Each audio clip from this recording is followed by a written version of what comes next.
Aujourd'hui, le Saint-Esprit de Dieu va te visiter. Il est l'Esprit de paix.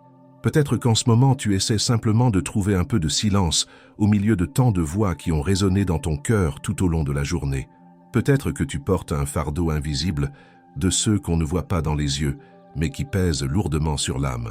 Et même si tu as essayé de garder le sourire, tu le sais qu'au fond il y a un cri, une demande silencieuse de secours, de réconfort, de refuge.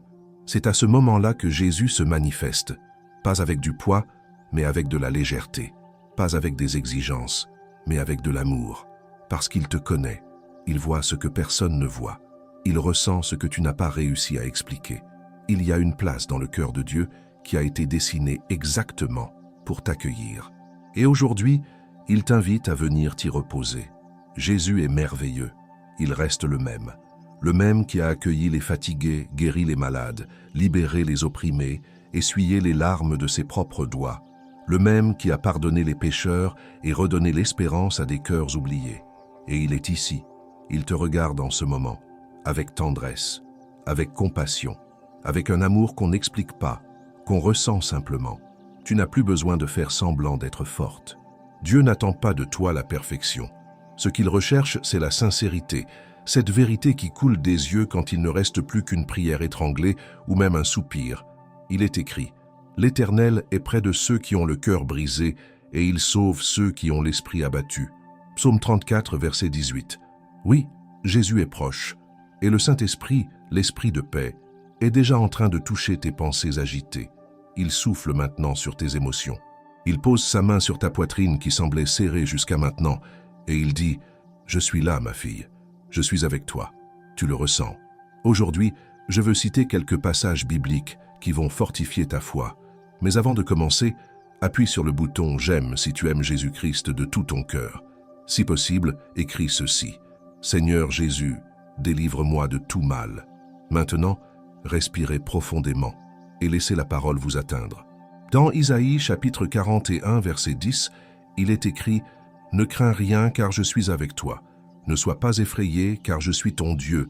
Je te fortifierai, je t'aiderai, je te soutiendrai de ma droite victorieuse. » Cette promesse est pour toi. Oui, pour toi qui écoutes avec ton cœur en ce moment même. Dieu n'a pas dit qu'il pourrait t'aider. Il a garanti qu'il te soutient. Cela signifie que même si le monde semble te tourner le dos, même si tu te sens seul, tu ne l'es pas. Le Dieu qui a créé l'univers te connaît par ton nom. Il est ton Père et il te soutient, non pas par mérite mais par amour. Et son amour est si grand, si immense, si profond, qu'il connaît même les larmes que vous versez en secret. Dans le psaume 56, verset 8, David déclare « Tu as recueilli mes larmes dans ta bouteille. Ne sont-elles pas inscrites dans ton livre ? Pas une seule de tes larmes n'a été vaine. Aucune douleur n'est restée inaperçue. Chaque émotion que tu as tenté de taire, chaque peur que tu as ravalée, chaque prière murmurée en silence, le ciel a entendu, le ciel s'est penché vers toi, et le ciel agit. Peut-être votre cœur est-il las, peut-être avez-vous prié tant de fois pour les mêmes choses, et il semble que rien ne change. Mais il y a un passage dans les Lamentations, chapitre 3, versets 22 et 23 qui dit « C'est grâce à la miséricorde du Seigneur que nous ne sommes pas anéantis, car sa miséricorde est sans fin. Elle se renouvelle chaque matin. Grande est ta fidélité. » Sais-tu ce que cela signifie? Que demain, à ton réveil, il y aura une grâce nouvelle, une paix nouvelle, une force nouvelle, une nouvelle direction. Car Dieu ne se contente pas de te soutenir aujourd'hui. Il est déjà présent dans ton avenir. Il dit maintenant à ton cœur, « Ma fille, ne t'inquiète pas pour la suite. Je suis déjà parti et je m'occupe de tout. Si vous avez peur, écoutez. » La parole de Dieu dit dans les psaumes, chapitre 55, verset 22, « Remets ton fardeau à l'Éternel et il te soutiendra. Il ne permettra jamais que le juste soit ébranlé. Ceci est pour toi. Laisse-le partir. Libère-toi. Confie à Dieu ce que tu ne peux plus retenir. Ce qui te pèse, ce qui t'empêche de dormir, ce qui te vole ta paix. Dieu t'appelle à trouver le vrai repos. Car pendant que tu dors, il œuvre. Pendant que tu te tais, il agit. Pendant que tu as confiance, il accomplit des miracles. Jésus est là. Il veut vous envelopper de sa paix. Cette même paix qui a apaisé la mer dans Marc, chapitre 4, lorsqu'il a dit « Restez tranquilles et taisez-vous ». Et le vent cessa, et un grand calme s'installa. Cette paix apaisera votre esprit. Elle harmonisera votre cœur. Elle fera taire le tumulte de l'anxiété.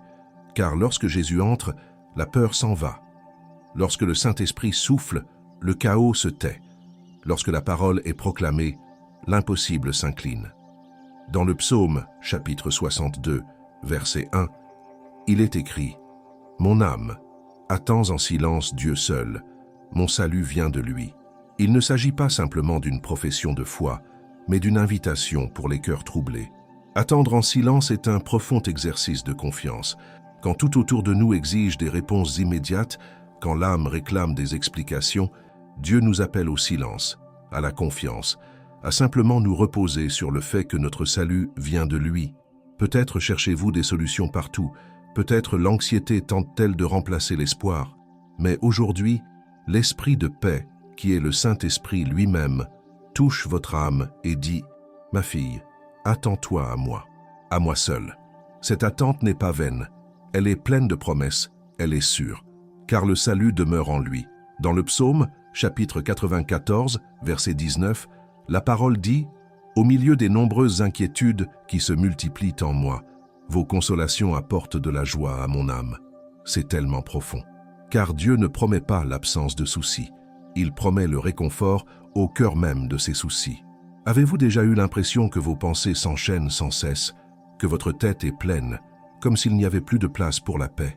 La Bible nous montre que même au milieu de nombreuses inquiétudes, il existe un lieu de réconfort. Il existe un rafraîchissement qui vient du ciel. Et ce réconfort recrée, renouvelle, transforme. C'est Dieu qui insuffle une vie nouvelle au cœur du chaos intérieur. Et c'est ainsi que le Saint-Esprit agit. Il pénètre là où les pensées s'entrechoquent, où les souvenirs blessent, où les peurs hurlent. Et là, de sa douce voix, il dit « Je suis là ». Dans les psaumes, chapitre 138, verset 7, nous trouvons encore une autre promesse vivante. « Même si je traverse la détresse, tu me feras revivre. Tu étendras ta main contre la colère de mes ennemis, et ta droite me sauvera. » Peut-être l'angoisse vous a-t-elle accompagné ces derniers jours. Peut-être avez-vous eu l'impression de marcher dans de profondes ténèbres. Mais le Seigneur vous ranimera. Il vous insufflera la vie, et sa main se tendra vers vous. Il affrontera lui-même ce que vous ne pouvez pas.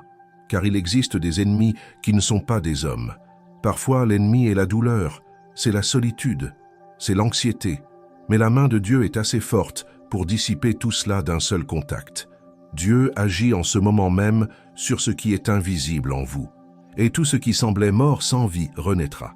Écoutez attentivement cette promesse cachée dans le psaume 119, verset 50. « Voici ma consolation dans ma détresse. Ta parole me donne la vie. » Combien de fois essayons-nous de nous consoler avec des mots, des distractions, des échappatoires silencieuses? Mais c'est la parole qui donne la vie.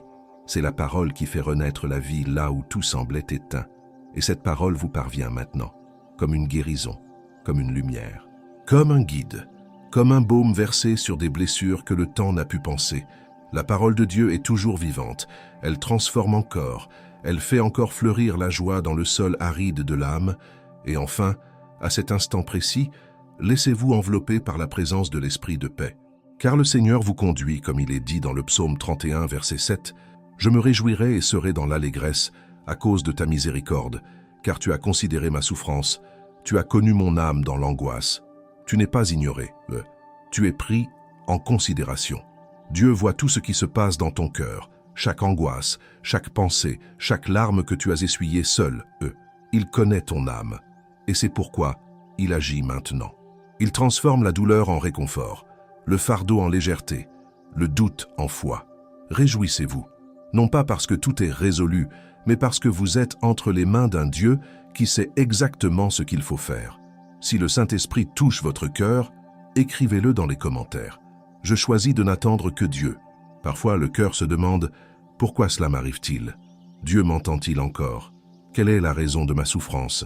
Et si ces questions vous taraudent, sachez ceci. Le ciel n'est pas silencieux. Le ciel est à l'œuvre. Même si tout semble confus en ce moment, une vérité demeure. Dieu ne laisse jamais la souffrance être vaine. Il transforme les larmes en témoignages. Il fait des pertes un but. Il redonne vie à ce qui semblait être la fin. Il est écrit dans l'Épître aux Romains, chapitre 8, verset 28. Nous savons du reste que toute chose concourt au bien de ceux qui aiment Dieu, de ceux qui sont appelés selon son dessein. Il n'est pas dit que certaines choses coopèrent, ni que seules les bonnes choses coopèrent. La parole est claire, toutes choses, même ce qui blesse, même ce qui semble injuste, même ce que vous n'avez pas demandé. Dieu est expert pour faire jaillir la vie au milieu du chaos. Et ce que vous ne comprenez pas aujourd'hui fera partie de votre témoignage demain, car il écrit une histoire avec vous, une histoire dont la fin est une victoire, même si les chapitres intermédiaires sont marqués par l'épreuve. Peut-être vous êtes-vous senti oublié, peut-être avez-vous cru être laissé pour compte, tandis que d'autres étaient bénis. Mais écoutez, les plans de Dieu ne sont pas dictés par le rythme du monde. Il ne travaille pas dans la précipitation, il agit parfaitement. Dans le psaume chapitre 126, verset 5, il est écrit « Ceux qui sèment dans les larmes moissonneront dans la joie. As-tu semé dans les larmes? As-tu été fidèle même en silence? As-tu fléchi les genoux même sans force? Alors Dieu dit « La moisson viendra et elle sera source de joie. Il y a un temps pour tout, et nous prenons soin de vous dans les moindres détails. » Dans le psaume chapitre 27, verset 13, David déclare « J'aurais désespéré si je n'avais pas cru que je verrais la bonté du Seigneur sur la terre des vivants. » Peut-être est-ce là votre prière aujourd'hui. Peut-être ne tenez-vous qu'à votre foi, à la certitude que vous verrez encore la bonté de Dieu. Et je suis là pour confirmer cette foi. Vous la verrez. Vous verrez des portes s'ouvrir. Vous verrez des guérisons se produire. Vous verrez l'impossible se réaliser. Non pas parce que vous le méritez, mais parce que l'amour de Dieu est infaillible. Et même quand tout semble s'écrouler, il reste debout et il vous soutient. Comme il est dit dans le psaume, chapitre 73, verset 26, « Ma chair et mon cœur peuvent défaillir, mais Dieu est le rocher de mon cœur et mon héritage à jamais. » Si vous vous sentez faible, respirez profondément, car en ce moment même, le Saint-Esprit vous fortifie de l'intérieur. Un renouveau invisible vous touche en cet instant précis. Il ne vous abandonne pas dans votre faiblesse, il vous y trouve, et c'est précisément là que sa puissance se manifeste pleinement. Par conséquent, vous n'avez pas besoin de vous cacher. Vous n'avez pas à vous blâmer d'avoir peur. Vous pouvez être honnête avec Dieu. Il aime les cœurs sincères. Comme le dit le psaume 131, verset 2, « Oui, j'ai apaisé et calmé mon âme. Comme un enfant sevré auprès de sa mère, ainsi est mon âme en moi. » Dieu veut te réconforter ainsi, avec l'amour d'une mère, la sollicitude d'un père et une tendresse céleste. Il veut apaiser tes pensées, faire taire tes doutes, guérir tes blessures. Aujourd'hui, abandonnez-vous simplement. Fermez les yeux et dites « Seigneur, même sans tout comprendre, je te fais confiance. Ma fille, je sais que lorsque la douleur frappe à ta porte, elle ne vient jamais seule. Elle s'accompagne d'une multitude de questions qui peuvent te laisser perplexe, épuisé et même désespéré. Et ces questions que tu te poses ne sont pas des signes de manque de foi. Elles sont des signes de ton humanité. Elles sont des signes que tu cherches à comprendre ce qui se passe dans ta vie. Et Dieu n'est pas dérangé par tes questions. Il n'est pas offensé par tes doutes. Au contraire, il attend de toi que tu viennes à lui avec tout ce qui pèse sur ton cœur. Lorsque vous vous demandez « Pourquoi cela m'arrive-t-il ?», vous reprenez la même question que se sont posées de nombreux personnages bibliques. Job l'a demandé, David l'a demandé, Jérémie l'a demandé. Même Jésus, à Gethsémani, a prié pour que, si possible, cette coupe s'éloigne de lui. N'ayez donc pas honte de vos questions. Ne culpabilisez pas de vous interroger, car c'est à travers ces questions que vous trouverez des réponses qui fortifieront votre foi. Mais je dois vous dire une chose, vous n'aurez pas toujours toutes les réponses que vous cherchez. Dieu n'expliquera pas toujours le sens de chaque situation, car s'il expliquait tout, la foi serait superflue. La foi existe précisément pour ces moments où l'on ne comprend pas, mais où l'on choisit malgré tout de faire confiance. Comme il est écrit dans l'Épître aux Hébreux, chapitre 11, verset 1, « Or la foi est une ferme assurance des choses qu'on espère, une démonstration de celles qu'on ne voit pas. » Quand vous vous demandez « Dieu m'écoute-t-il encore ?» Je veux que vous compreniez un point fondamental. Le silence de Dieu ne signifie pas qu'il ne vous écoute pas. Parfois, Dieu est silencieux parce qu'il œuvre à quelque chose que les mots ne peuvent expliquer. Parfois, il est silencieux parce que la réponse dont vous avez besoin ne peut s'exprimer par des mots, mais par des actes. Et ces actes se préparent en coulisses, dans votre vie. Je me souviens de périodes de ma vie où j'ai tant prié, tant crié, et où j'avais l'impression que Dieu ne m'entendait pas. Je me sentais seul, abandonné, comme si mes prières se heurtaient au plafond et rebondissaient vides. Mais avec le recul, j'ai compris que Dieu était à l'œuvre depuis le début. Il préparait les choses, ouvrait les portes. Et quand tout s'est mis en place, j'ai compris que son silence n'était pas une absence, mais une préparation. Quant à la question « Y a-t-il un sens à la douleur que je ressens ?» La réponse est un oui catégorique. Dieu ne permet jamais que vous traversiez une épreuve sans raison. Cela ne signifie pas qu'il en est la cause, ni qu'il souhaite que vous souffriez. Mais cela signifie qu'il peut se servir même de ce qui était destiné à vous détruire et le transformer en quelque chose qui vous fortifiera. Repensez à l'histoire de Joseph. Ses frères l'ont vendu comme esclave. C'était un acte d'une perversité absolue, une injustice, une trahison des plus abominables. Mais Dieu s'est servi de cette terrible situation pour placer Joseph exactement là où il devait être, afin de sauver non seulement sa famille, mais toute une nation. Et lorsque Joseph s'est finalement révélé à ses frères, il a dit dans la Genèse, chapitre 50, verset 20, « Vous aviez l'intention de me faire du mal, mais Dieu l'a transformé en bien. » Ma fille, ce que tu traverses aujourd'hui te paraît peut-être incompréhensible. Cela peut sembler cruel, injuste, inutile, mais Dieu est en train de transformer cette épreuve en bien. Il se sert de cette situation pour te façonner, te préparer, te placer exactement là où tu dois être pour accomplir le dessein qu'il a pour ta vie. Et lorsque le texte affirme que Dieu ne laisse jamais la souffrance être vaine, c'est une vérité profonde qui doit s'ancrer en vous. Dieu n'est ni insouciant ni négligent. Il ne laisse pas vos souffrances être vaines. Chaque larme versée est comptabilisée. Chaque nuit blanche est consignée. Chaque instant d'angoisse est transformé en quelque chose de précieux. Dans le psaume 56, verset 8, David dit « Tu comptes mes errances, recueille mes larmes dans ton outre. Ne sont-elles pas inscrites dans ton livre ?» Dieu ne se contente pas de voir vos larmes. Il les recueille, il les garde, comme s'il s'agissait d'un trésor trop précieux pour être gaspillé, et chacune d'elles sera transformée en témoignage, en victoire, en motif de louange. Quand tu auras surmonté tout cela et que tu auras pris du recul, tu comprendras que la douleur qui semblait insignifiante te préparait à quelque chose de plus grand. Cette situation qui semblait te détruire te fortifiait en réalité. Ce désert qui paraissait sans fin t'apprenait à t'en remettre entièrement à Dieu. Et concernant le fait que toute chose concourt au bien de ceux qui aiment Dieu, ma fille, c'est une promesse que tu dois mémoriser, graver dans ton cœur et répéter chaque jour. Car lorsque Paul a écrit cela dans l'Épître aux Romains, chapitre 8, verset 28, il ne parlait pas d'une théorie, il parlait d'une réalité spirituelle qui se manifeste dans la vie de tous ceux qui aiment Dieu. Remarquez que le verset ne dit pas que toutes choses sont bonnes, il dit que toutes choses concourent au bien. La différence est fondamentale, car vous traverserez des épreuves, des situations difficiles, des défis douloureux et injustes. Mais Dieu a le pouvoir de transformer toutes ces épreuves en un bienfait pour votre vie. C'est comme un médicament. Les médicaments ne sont pas agréables. Souvent, ils sont amers, difficiles à avaler et provoquent des effets secondaires désagréables. Mais ils agissent pour votre bien. Ils agissent en vous pour vous guérir, vous fortifier, vous restaurer. Et c'est ainsi que Dieu agit. Il se sert même des situations les plus amères pour apporter la guérison dans votre vie. Et quand le texte dit que vous avez peut-être eu le sentiment d'être oublié, comme si vous aviez été mis de côté tandis que d'autres étaient bénis, je sais que ce sentiment est bien réel. Je sais combien il est douloureux de voir les autres recevoir les bénédictions que vous avez demandées. Il est douloureux de voir les autres guérir alors que vous êtes encore malade. Il est douloureux de voir les autres réaliser leurs rêves alors que les vôtres semblent s'éloigner toujours plus. Mais je dois vous dire quelque chose. Dieu ne vous a pas oublié. Il ne vous a pas mis de côté. Il ne bénit pas les autres en vous ignorant. Simplement, le temps de Dieu est différent pour chacun. Ce qu'il fait dans la vie d'une autre personne n'a rien à voir avec ce qu'il fait dans la vôtre.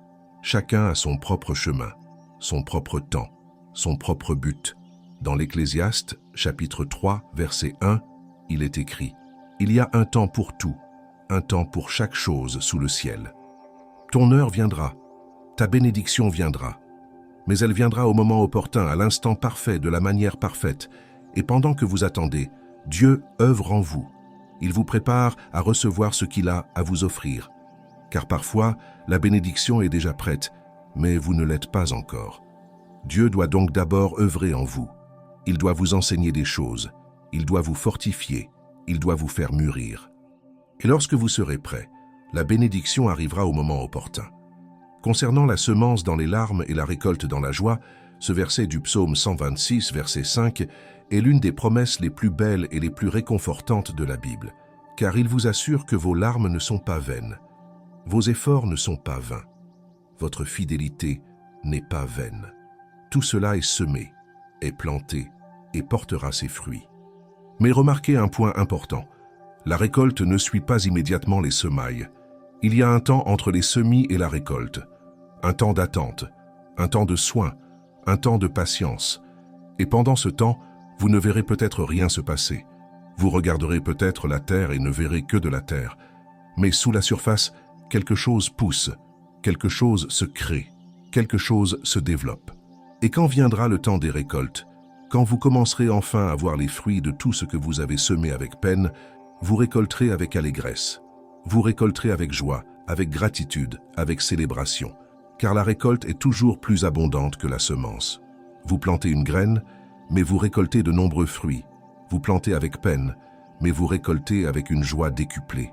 Alors, ne cessez pas de semer, ne cessez pas d'être fidèle, ne cessez pas de faire le bien, même quand il semble que personne ne vous regarde, même quand cela semble inutile, car Dieu vous observe, Dieu enregistre vos actions, et Dieu vous récompensera. Dans l'Épître aux Galates, chapitre 6, versets 9 et 10, Paul écrit « Ne nous lassons pas de faire le bien, car au moment opportun, nous récolterons si nous ne nous relâchons pas. Ainsi donc, pendant que nous en avons l'occasion, pratiquons le bien envers tous. » La promesse est là. Vous récolterez en temps voulu. N'abandonnez surtout pas. N'abandonnez surtout pas. Continuez simplement à faire le bien.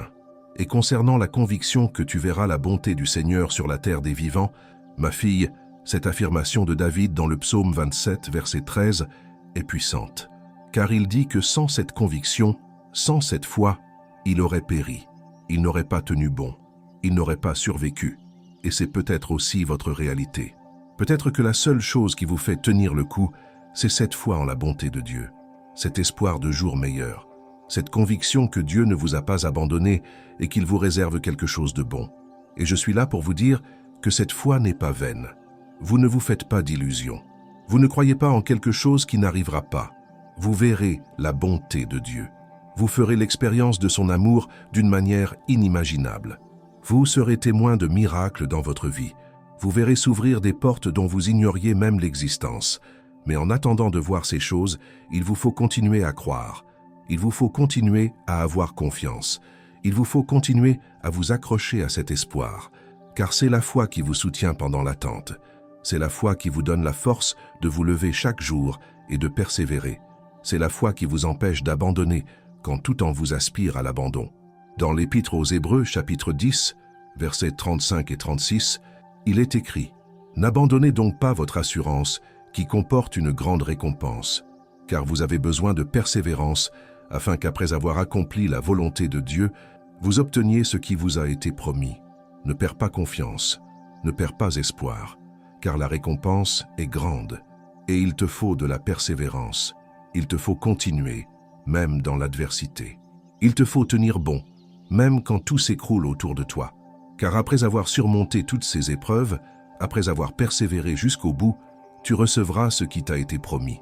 Et lorsque le texte dit que votre chair et votre cœur peuvent faiblir, mais que Dieu est la force de votre cœur, c'est une vérité qu'il vous faut comprendre profondément, car il y aura des moments où vous vous sentirez complètement épuisé, des moments où votre corps sera las, votre esprit accablé, votre cœur meurtri.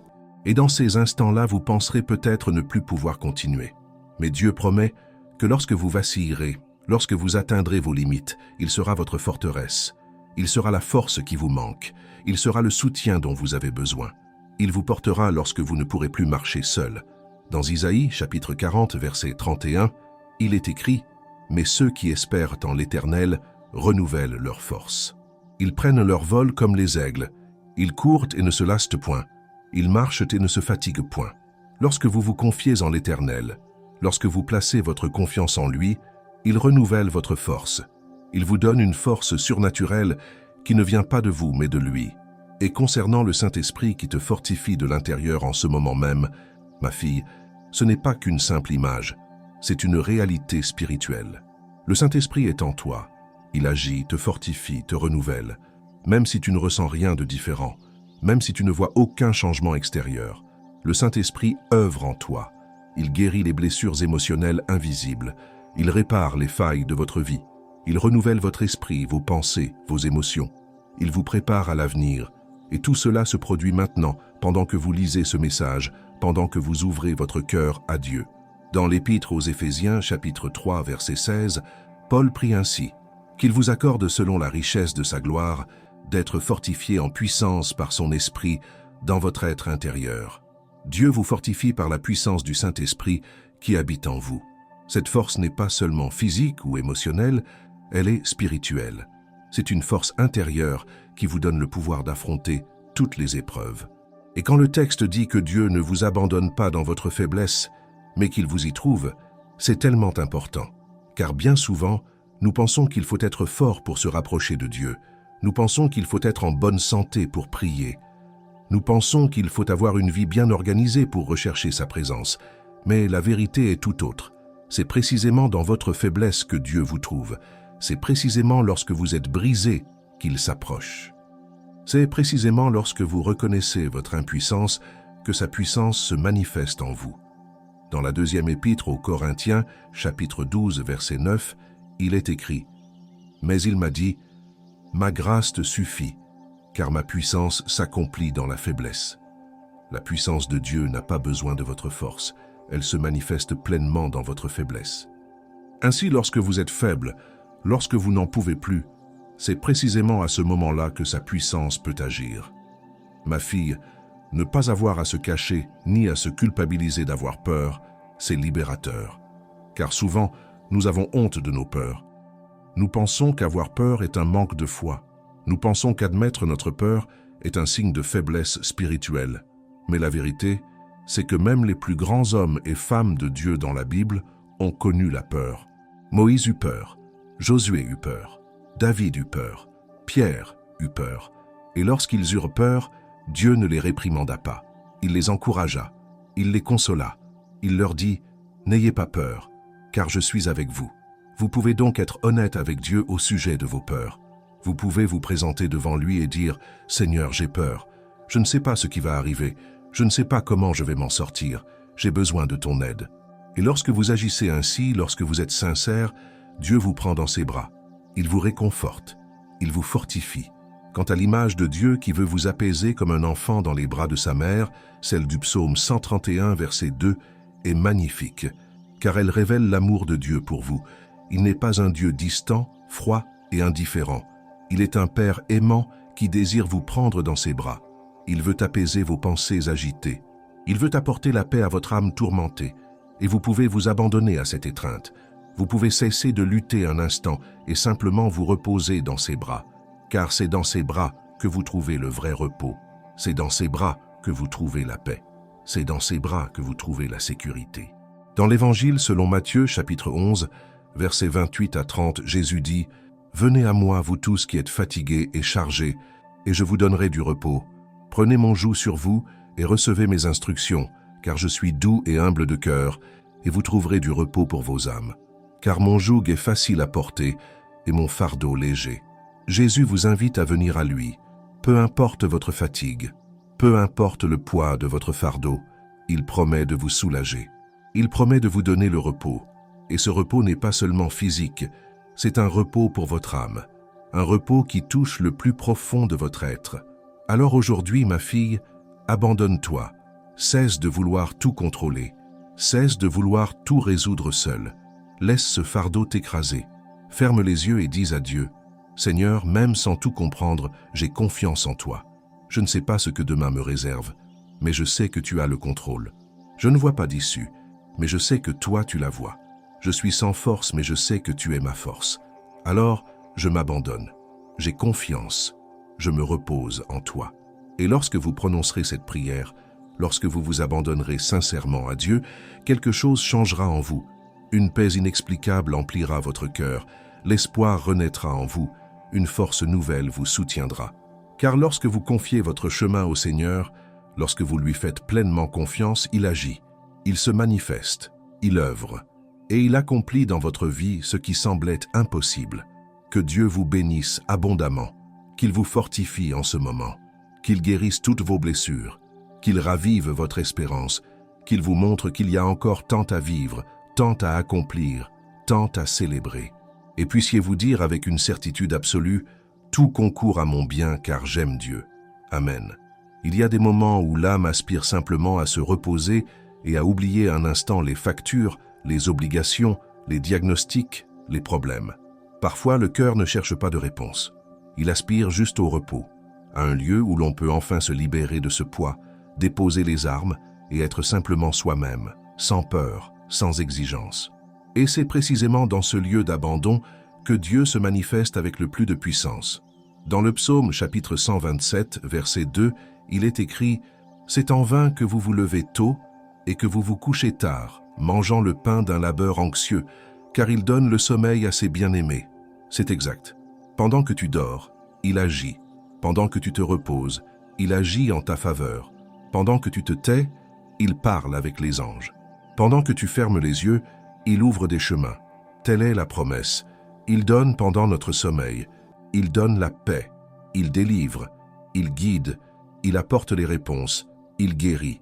Il donne ce que les yeux n'ont pas encore vu, mais que le ciel a déjà préparé. Mais pourquoi est-il si difficile de se reposer? Parce que nous avons été formés à contrôler, à prédire, à résoudre, à tout maîtriser. Mais Dieu vous appelle aujourd'hui à un autre type d'abandon, l'abandon qui naît d'un cœur confiant, l'abandon de la femme qui dit « Je ne sais ni comment, ni quand, mais je sais qui prend soin de moi ». Dans le livre des Proverbes, chapitre 3, verset 24, il est écrit « Quand tu te coucheras, tu n'auras pas peur. Oui, tu te coucheras, et ton sommeil sera doux. » Voici ce que Dieu désire pour vous aujourd'hui. Un sommeil paisible, un repos profond, une paix qui enveloppe votre corps et guérit votre être intérieur. Il veut vous montrer que dormir paisiblement est un acte spirituel. C'est comme dire au ciel, « Père, je sais que pendant mon sommeil, tu agis pour moi. » Et il agit. Oh, comme il agit. Pendant votre sommeil, le Saint-Esprit, l'Esprit de paix, sonde vos émotions, touche les blessures indicibles, vous remplit d'un espoir nouveau. Il remet de l'ordre dans ce qui est désordonné. Il œuvre en vous à la guérison. Il renouvelle votre esprit par des rêves, des visions, des effleurements d'amour invisibles, mais aussi réels que l'air que vous respirez. Il est écrit dans les psaumes, chapitre 3, verset 5, « Je me suis couché et j'ai dormi. Je me suis réveillé, car l'Éternel m'a soutenu. » Tu t'es réveillé aujourd'hui uniquement parce qu'il t'a soutenu. Et si tu es arrivé jusqu'ici, c'est parce qu'il continue de te soutenir. Même si tout semble chaotique, Dieu est aux commandes. Ces derniers jours, ton oreiller a peut-être retenu tes larmes, mais aujourd'hui, il sera l'autel où reposera la présence de Dieu. Ton lit sera le lieu où le ciel descendra pour demeurer, où la promesse murmurera à ton cœur, « Ma fille, je suis là, repose-toi, je prendrai soin de tout. » Vous n'avez pas besoin de mener ce combat par vos propres forces. Il est écrit dans l'Exode, chapitre 14, verset 14, « L'Éternel combattra pour vous. Vous restez tranquille. Voici l'invitation. Faites silence. Allongez-vous. Ayez confiance. Dormez l'esprit léger, sachant que le ciel œuvre pour vous. Et s'il subsiste encore de la peur, déclarez à voix basse comme un murmure de foi, « Seigneur, j'ai confiance en toi. Je me repose en toi. Je crois que ta sollicitude est plus grande que n'importe quelle inquiétude. Ma fille, je sais que ça a été difficile pour toi. Je sais que tu portes un fardeau qui semble interminable. Chaque jour apporte son lot de soucis, de factures à payer, de problèmes à résoudre, de nouvelles difficiles à accepter. Et tu as fait de ton mieux. Tu t'es levé chaque jour même épuisé. Tu as souri même le cœur brisé. Tu as tenu bon, même quand tout en toi voulait t'abandonner. Mais aujourd'hui, je veux vous dire quelque chose. Il est normal de s'arrêter. Il est normal de reconnaître sa fatigue. Il est normal d'admettre avoir besoin de repos. Car Dieu ne vous demande pas d'être un super-héros. Il n'attend pas de vous que vous résolviez tous vos problèmes seuls. Il n'exige pas que vous soyez forts en permanence. En réalité, reconnaître son besoin de repos, Admettre qu'il faut s'arrêter, c'est faire preuve d'honnêteté. Et Dieu apprécie l'honnêteté bien plus que les apparences de force. Il préfère un cœur sincère et fatigué à un cœur orgueilleux qui feint d'aller bien. Ce verset du psaume 127 est une révélation lorsqu'on en comprend vraiment le sens. En vain vous levez-vous matin et vous couchez-vous tard pour manger le pain de votre labeur. Dieu nous dit qu'il est vain de s'épuiser au travail. Il est vain de sacrifier son sommeil, sa santé, sa paix intérieure au nom de la résolution de tous les problèmes. Car si Dieu n'agit pas, tous vos efforts seront vains. Cela ne signifie pas que vous ne devez pas travailler. Cela ne signifie pas que vous devez être paresseux ou irresponsable. Mais cela signifie qu'il y a une limite à ce que vous pouvez accomplir par vos propres forces. Et lorsque vous dépassez cette limite, lorsque vous vous épuisez au-delà de ce qui est sain, vous dites à Dieu, « Je ne te fais pas confiance pour prendre soin de moi. Je dois tout faire moi-même. » Et Dieu veut te libérer de cette prison. Il veut que tu comprennes que pendant que tu dors, il est à l'œuvre. Pendant que tu te reposes, il agit sur les choses. Pendant que tu fermes les yeux et que tu as confiance, il ouvre des portes que nul ne peut fermer. Je me souviens de ces nuits blanches passées à essayer de résoudre des problèmes. Je me retournais sans cesse dans mon lit, cherchant des solutions, élaborant des stratégies, m'inquiétant du moindre détail. Et vous savez ce qui arrivait? Le lendemain, j'étais épuisé, irritable et incapable de réfléchir clairement. Les problèmes étaient toujours là, aussi importants, voire plus, car la fatigue m'empêchait de penser clairement. Jusqu'au jour où j'ai compris ce que Dieu essayait de m'enseigner. Il me montrait que je devais avoir davantage confiance et moins d'efforts, que je devais me reposer sur la certitude qu'il prenait soin de tout. Et quand j'ai enfin appris à le faire, quand j'ai enfin commencé à dormir paisiblement malgré les problèmes non résolus, quelque chose d'incroyable s'est produit. Des solutions ont commencé à apparaître. Des portes se sont ouvertes. Les bonnes personnes sont apparues au bon moment. Et j'ai réalisé que Dieu agissait constamment. Je devais simplement m'effacer et le laisser agir. Et c'est ce qu'il veut faire pour toi aussi. Il veut que tu te reposes. Il veut que tu dormes paisiblement. Il veut que tu aies confiance. Pendant que tu te reposes, il prend soin de tout. Non pas que tu n'aies rien à faire, mais parce qu'il y a une chose que lui seul peut faire. Et cette chose est la plus importante. Lorsque le verset dit « Il donne à ses bien-aimés pendant leur sommeil », il s'agit d'une promesse particulière pour ceux que Dieu aime. Et il t'aime, ma fille. Tu es aimée de lui. Tu es précieuse à ses yeux. Et parce qu'il t'aime, il prend soin de toi. Parce qu'il t'aime, il œuvre pour toi. Parce qu'il t'aime, il te donne ce dont tu as besoin, même pendant ton sommeil. Mais que signifie le fait que Dieu donne pendant notre sommeil? Cela signifie qu'il n'a pas besoin de notre aide pour accomplir l'impossible. Cela signifie qu'il n'a pas besoin que nous soyons éveillés, inquiets et anxieux de le voir agir. Cela signifie qu'il peut œuvrer en coulisses dans nos vies pendant que nous nous reposons, certains qu'il est aux commandes. Dieu peut transformer le cœur d'une personne pendant son sommeil. Il peut lui offrir une opportunité professionnelle pendant son sommeil. Il peut lui apporter une solution financière pendant son sommeil. Il peut guérir son corps pendant son sommeil. Il peut restaurer une relation pendant son sommeil, car il n'est pas limité par le temps. Il n'est pas limité par les circonstances. Il n'est pas limité par les limites humaines. Et concernant la difficulté à se reposer, ma fille, tu as mis le doigt sur quelque chose de très réel. Nous, êtres humains, et surtout les femmes, sommes conditionnés dès notre plus jeune âge à croire que nous devons tout faire, que nous devons tout gérer, que si quelque chose tourne mal, c'est de notre faute, parce que nous n'en avons pas fait assez. La société nous a appris que se reposer est une perte de temps, que s'arrêter est un signe de faiblesse, que si nous ne sommes pas constamment en train de produire, de résoudre des problèmes, de nous occuper de tout, nous ne valons rien. Il en résulte une génération de femmes épuisées, à bout de force, incapables de se reposer car elles culpabilisent de ne rien faire de productif. Mais Dieu ne veut pas que vous viviez ainsi. Dans l'Évangile selon Marc, chapitre 6, verset 31, Jésus dit à ses disciples « Venez à l'écart, dans un endroit désert, et reposez-vous un peu. » Jésus, qui portait sur ses épaules la responsabilité du salut de l'humanité entière, les appela néanmoins à se reposer, car il comprenait que le repos n'est pas un luxe, mais une nécessité. Si Jésus, qui était parfait, a compris la nécessité du repos, combien plus en avons-nous besoin, nous qui sommes limités, imparfaits et épuisés? Nous avons besoin de repos. Notre corps a besoin de repos. Notre esprit a besoin de repos. Notre âme a besoin de repos. Et lorsque nous ne nous reposons pas, lorsque nous nous obstinons à dépasser nos limites, nous tombons malades, physiquement, émotionnellement et spirituellement. Et l'abandon que Dieu vous demande n'est pas un abandon face à la défaite. Ce n'est pas l'abandon de celui qui a renoncé. C'est un abandon empreint de confiance.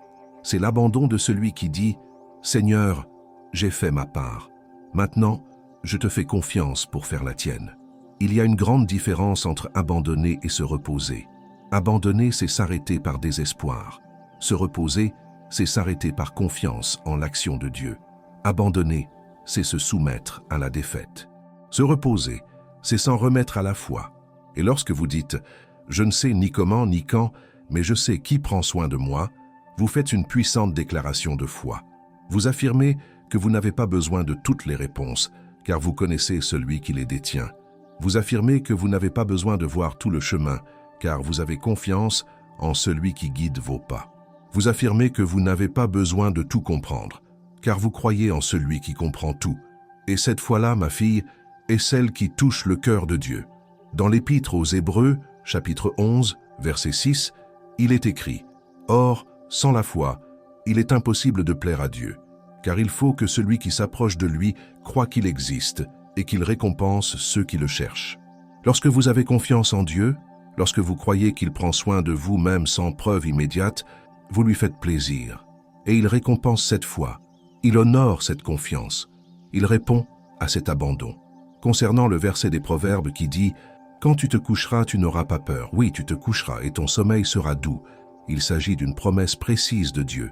Il signifie que lorsque vous vous couchez en lui faisant confiance, vous n'avez rien à craindre. Vous n'avez pas à vous inquiéter de ce qui pourrait arriver pendant la nuit. Vous n'avez pas à vous angoisser à l'idée du lendemain. Combien de nuits avez-vous passé éveillé parce que la peur vous empêchait de dormir? Combien de fois vous êtes-vous retrouvé ou allongé dans votre lit, les yeux fixés au plafond, l'esprit en ébullition, à penser à tous les problèmes, à toutes les factures à payer, à toutes les décisions à prendre? Et savez-vous ce qui arrive quand on dort mal? Le lendemain, on est encore plus vulnérable, encore plus faible, encore plus enclin à prendre de mauvaises décisions à cause de la fatigue. La peur se nourrit de la fatigue. L'anxiété se multiplie quand on est épuisé. Et l'ennemi le sait. C'est pourquoi il s'attaque à votre tranquillité, surtout la nuit. Mais Dieu veut vous offrir un sommeil paisible, un sommeil réparateur, un sommeil qui guérit, un sommeil sans cauchemar, sans insomnie, sans vous retourner sans cesse dans votre lit.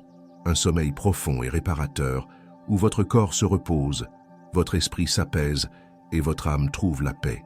Et dormir paisiblement est un véritable acte spirituel, car lorsque vous parvenez à vous endormir, malgré des problèmes non résolus, vous affirmez que vous faites davantage confiance à Dieu qu'aux circonstances. Vous déclarez que votre paix ne dépend pas de la perfection, mais de la certitude que Dieu est souverain. Dans l'Épître aux Philippiens, chapitre 4, versets 6 et 7, Paul écrit « Ne vous inquiétez de rien, mais en toute chose, par la prière et la supplication, avec des actions de grâce, faites connaître à Dieu vos demandes. Et la paix de Dieu, qui surpasse toute intelligence, gardera vos cœurs et vos pensées en Jésus-Christ. » Lorsque vous confiez vos soucis à Dieu dans la prière, lorsque vous lui présentez tout ce qui vous empêche de dormir, il vous donne une paix qui surpasse toute intelligence, une paix qui défie la logique humaine, une paix qui demeure même lorsque les circonstances restent inchangées. Et cette paix protège votre cœur et votre esprit. Concernant l'action du Saint-Esprit en vous pendant votre sommeil, il s'agit d'un phénomène surnaturel. Vous n'avez pas besoin d'être éveillé pour que le Saint-Esprit agisse dans votre vie. Il n'a pas besoin de votre conscience pour agir en vous. Il agit au plus profond de votre être, touchant des zones insoupçonnées et guérissant des blessures indicibles. Parfois, on se réveille le matin avec une paix inexplicable, ou bien on trouve la solution à un problème qui semblait insoluble. Ou encore, on se réveille plein d'énergie, même après seulement quelques heures de sommeil. Et ce n'est pas un hasard. C'est l'Esprit Saint qui œuvre en nous pendant notre sommeil. Dans le livre de Job, chapitre 33, versets 15 et 16, il est écrit « Dans un songe, dans une vision nocturne, quand un profond sommeil tombe sur les hommes, quand ils sont couchés sur leur couche, alors il leur ouvre les oreilles et leur révèle des instructions. » Dieu nous parle pendant notre sommeil. Il nous enseigne par les rêves. Il nous guide par les visions. Car le sommeil n'est pas seulement un état de repos physique, c'est aussi un état spirituel où nous sommes particulièrement réceptifs à la voix de Dieu. Et quand le texte dit que vous n'avez pu vous réveiller aujourd'hui que grâce au soutien du Seigneur, c'est une vérité qu'il faut reconnaître. Chaque jour où vous ouvrez les yeux est une bénédiction. Chaque matin au réveil est une nouvelle chance que Dieu vous offre. Ce n'est ni acquis ni automatique. C'est un don de sa grâce.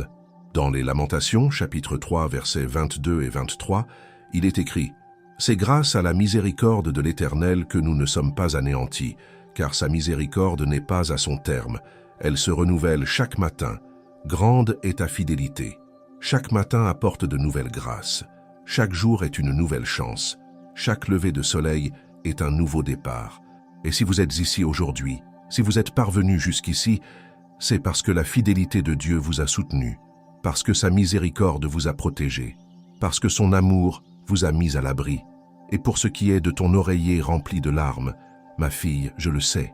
Je sais que tu as pleuré seule. Je sais que tu as versé des larmes que personne n'a vues. Je sais que tu as retenu ta douleur pendant la journée pour pouvoir pleurer la nuit, quand personne ne te regardait. Mais Dieu a vu chacune de ces larmes. Il a entendu chaque sanglot qui s'échappait de vos lèvres. Il a ressenti chaque douleur qui vous étreignait le cœur. Et il n'est pas resté indifférent. Il n'a pas détourné le regard. Il s'est approché. Il vous a enlacé spirituellement.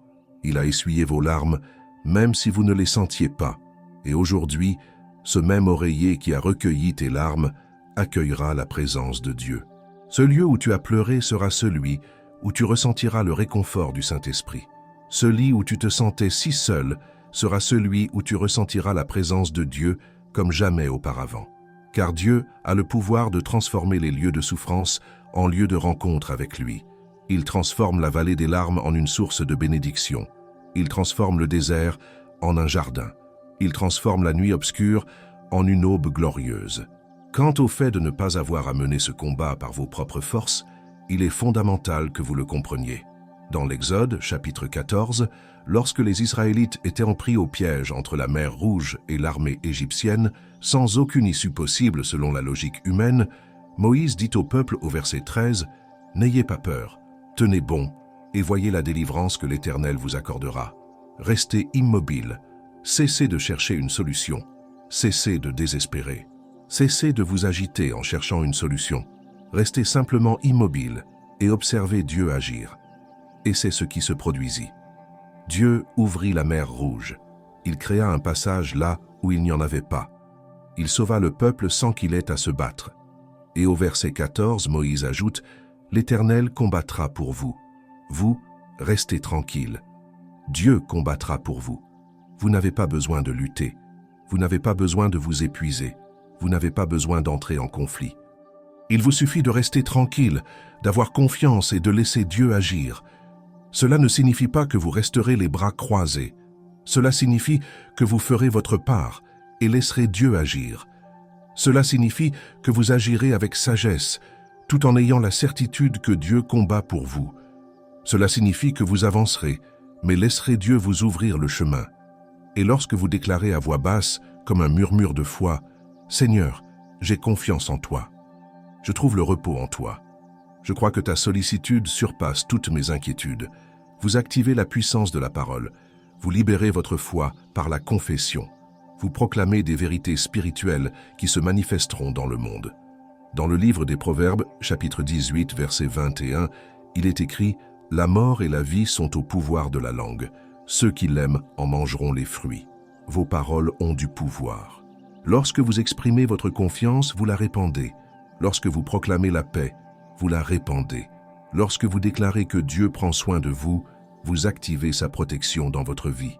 Ce soir, avant de vous coucher, faites cette déclaration. Dites-le à voix haute, même doucement. « Seigneur, j'ai confiance en toi. Je trouve la paix en toi. Je sais que pendant mon sommeil, tu agis pour moi. Je sais que ta sollicitude est plus grande que toutes mes inquiétudes.